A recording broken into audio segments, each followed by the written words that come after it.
grew up overweight and developed an eating disorder because of my relationship with food. So my name is Neil Burchill.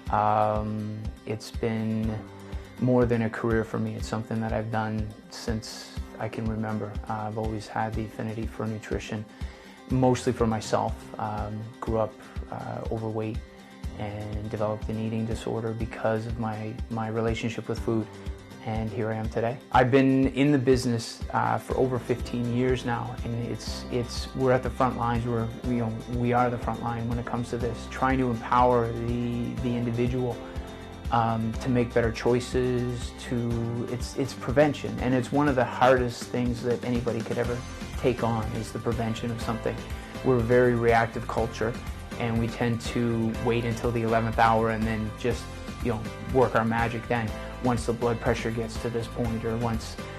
So what we're trying to do is get people to invest in their long-term health, and in order to do that, you have to educate people. So there's that link between their food and them, and how do we make them both fit? How do we put them together and still keep to the individual characteristics and the needs for the individual themselves?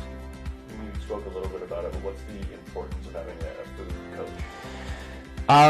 That conduit, again, like doctors need doctors. We can't govern ourselves. We're smart and intelligent to a point where we're able to, I guess, think of creative ways of getting out of stuff and not seeing the big picture.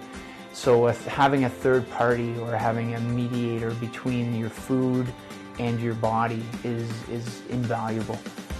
Because it is a relationship between the two. They have to fit.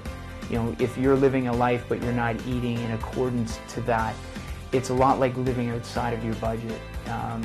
We're out there today and we're writing checks we can't cash nutritionally, and we're running this deficit, and that's where chronic issues start to present themselves.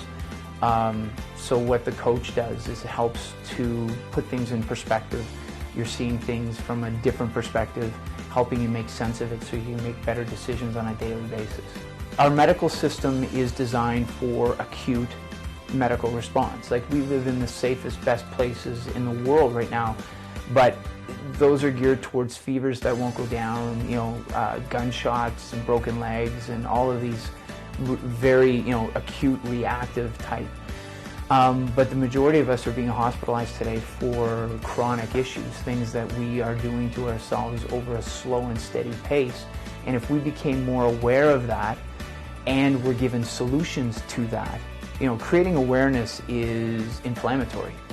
But creating awareness with coaching and working together to resolve those issues, that's beneficial.